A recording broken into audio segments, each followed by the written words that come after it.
Hey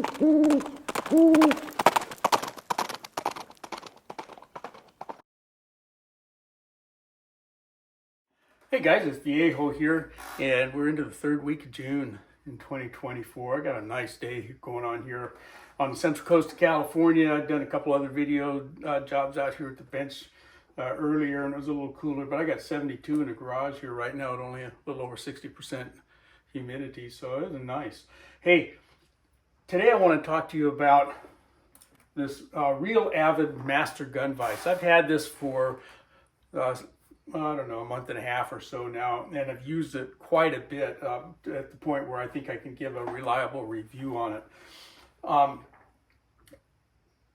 You can pick this up from the direct from the company, but the street prices are better at some of our commonly known resellers. Okay, you can search around and you look for real Avid Master Gun Vise. It's a nice one, but you do want to find a good price on it because they're expensive. I picked this up. I had seen it used by a couple of other friends of ours. Chad Kelly was one, and I saw him using it several months ago, and I asked him a couple questions about it. And then a couple fellows at the range where I shoot were talking about it, and they said, "Oh no, you want it.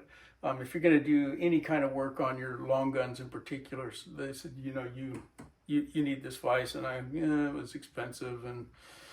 But then I got to thinking about it, and I said, and I found a good price with some free shipping. And I said, okay, bingo, I popped for it. And I'm glad I did. I haven't looked back. I've spent more than that on a mold in the past. Okay. I have the Tipton gun vise, and it still works for some functions, but it does not hold a candle to this real Avid system, I don't think. So there's that. But you can go find your own prices and see what it runs. I'm not going to talk about anything. There's nothing offered here for sale on YouTube, so we can't do that. All right, let's take a tour around here and see what we're looking at. There are 3 bolt holes, and there were mounting bolts included, although I opted for the inline fabrication plate. That's plate number 92 from inline, because I wanted to be able to mount it here. I'm kind of short on room, as we'd mentioned before, and with my system that I've got here with our different height adjusting, booster seats from inline, I can make this guy, up higher or keep it down low or whatever. And then when I'm not using it, it just goes into a storage dock, also from inline fabrication elsewhere in the shop. All right. So there's mounting, either permanently mounted, and if you don't want to do that and you don't want to do inline fabrication, then you need to go through your bench top with some kind of removable nut on the back side to get it off there if you don't want it permanently mounted. Okay. Standard kind of a vise operation. Okay, we got a worm screw down there that operates very easy to move. It's not tight at all. Okay. Handy size, handle that's not obtrusive, not going to get in your way. There's the back side. Okay, so we got double ways on it. There's the kind of the guts and the glory of the whole operation is that ball joint down there. Let me fix this camera into position, and I'll show you that. And it's this ball joint with the cam lock system. You can see a little bit of space here, and that cam lock's going to lock this ball joint in place. But that's what allows us to move this guy virtually wherever we want. It'll come all the way out here horizontal and back to about 45 degrees to the back side. Okay, and rotate it wherever you want. Okay, left to right, probably, what's that, 30 degrees or something left to right. The back side here has a little channel cut out that lets you lay it farther down back there than you can laterally. But even laterally like this, you can lock it there. If you need to get your firearm vertical. You can come out this way, and now your jaws are vertically oriented, and so your rifle can be barrel up or barrel down that way. And let me show you about an additional locking system. Well, let's first take a look at the cam lock. All right, there's the cam lock, and it's just like any kind of a cam lock system that you would expect to see. Okay, there's our cam, and this is adjustable. Okay, you can determine how much tension you want on that, okay, yourself by turning the arm in or out. It's just threaded in there, and it's a pretty hefty thread.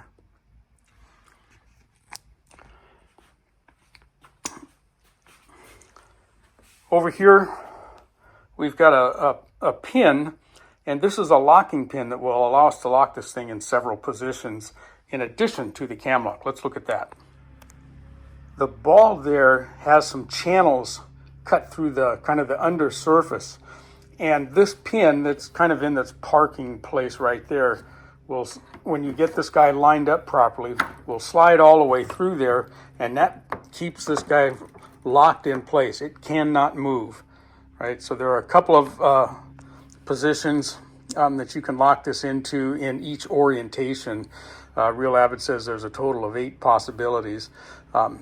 But you can also lay this guy down and lock it into place out here. So there's our pin locked into the horizontal position, okay, in that arrangement. And again, that pin just comes out of there. I also have the cam lock in place there at this point, so it wouldn't fall down on me. And if you look there with it kind of in this orientation, you can see the slot there, and there's one across the bottom over this way also.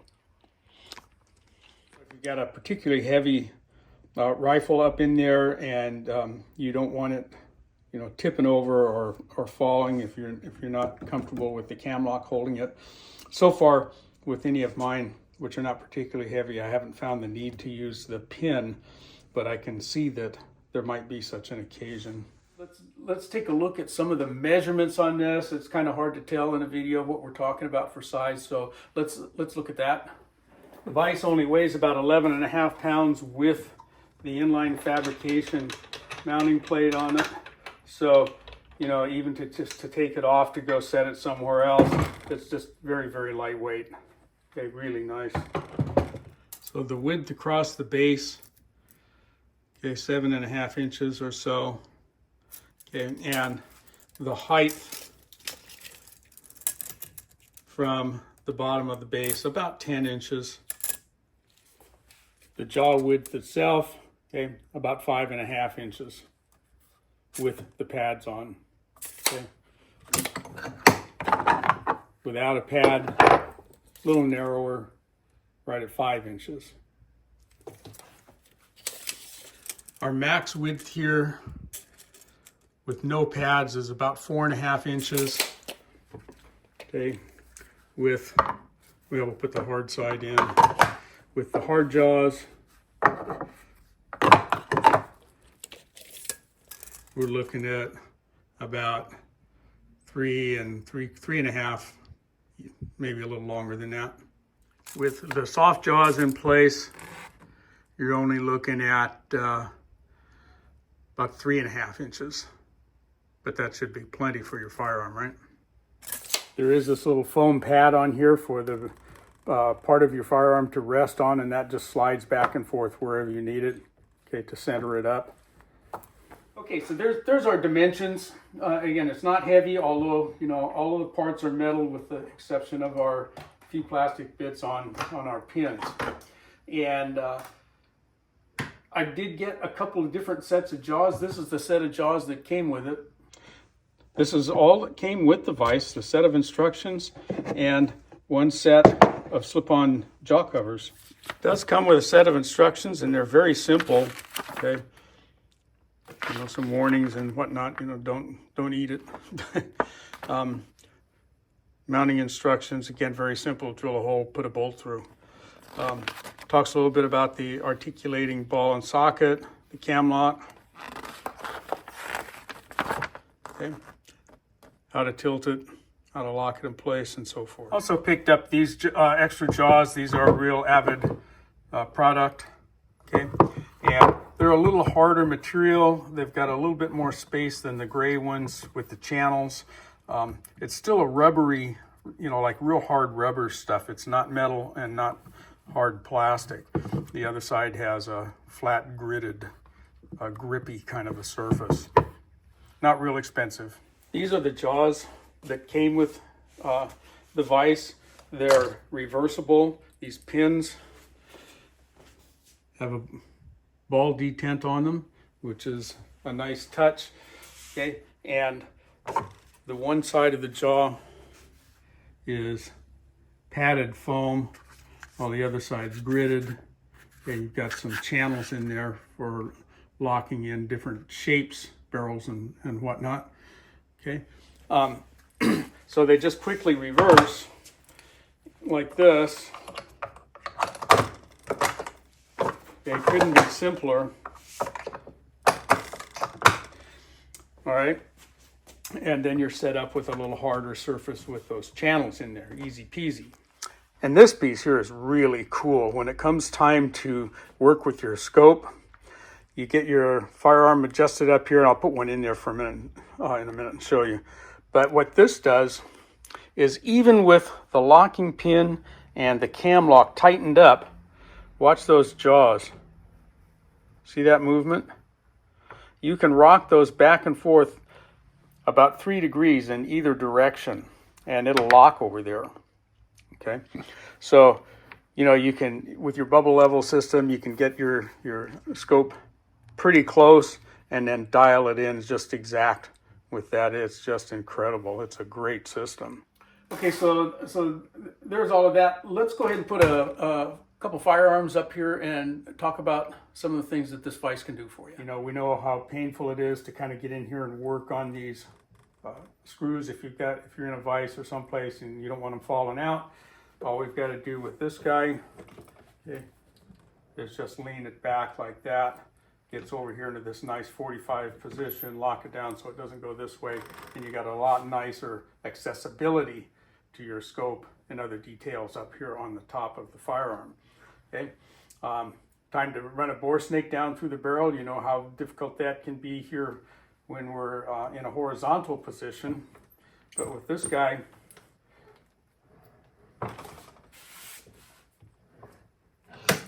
just like that. And again, if you're afraid that it's going to go anywhere, we can lock it in with our locking pin and it's not going anywhere. We can get in here and easily spin this dude around. Okay, even with my limited space back in here, you know, we've got just so much range of motion with this that it makes it really easy. I have this guy locked in with the foam side of pads because they tend to conform to the surface of my stock. I think if I had a chassis type system or it was metal, that I'd use that jaw. So as I rock my little adjustment screw over here, see how we can dial that guy right in there. That is just really cool. So what I was doing is just dialing this guy in, and you can see, okay, you can get pretty good adjustment on that. That's what I'm doing down there. Really handy. And there are various Vise blocks around for your handguns. I think I'm going to put these other jaws on there for this one though. Okay, it's pretty simple changeover. We'll use this gridded side here for this job. Pins back again. Again, those are ball detent pins. Very nice touch. And so that's going to give me a really good grip, nice and solid on there. And then, you know, our firearm snaps up into there. And we're ready to work on this guy. And I think, you know, if you're a 3D printer, you can come up with all kinds of ideas for your various firearms. Real Avid has their own block that you can put in there to work on your AR. I already had one. This one's no more, but you can, if you've already got one of these, you don't need to buy anything extra. It just chucks up into the jaws there. All right, there you go. If you're in a situation where you're limited space and you're already using an inline fabrication system, all the better. I don't have a spot where I could permanently mount this, and I don't have need to have it permanently mounted. So it was almost a no-brainer for me to, you know, whenever I'm going to work on a firearm, bring this guy out. It's an easy swap out for whatever the press du jour is that's already here, right? We've got the little inline fab storage docks all over the place out here. So it's a pretty simple matter for me to use this, and I like it. It's a good piece. Time will tell, you know, what the duration of this metal is going to be. I can't imagine anything happening to it unless I dropped it and busted it. But everything else here just seems very robust. I think it's a well-designed and well-manufactured piece of gear. All right, there it is. If you've got more questions or comments, go ahead. You know, feel free to comment down in the comment section. But from the Viejo bench for now, that's all she wrote.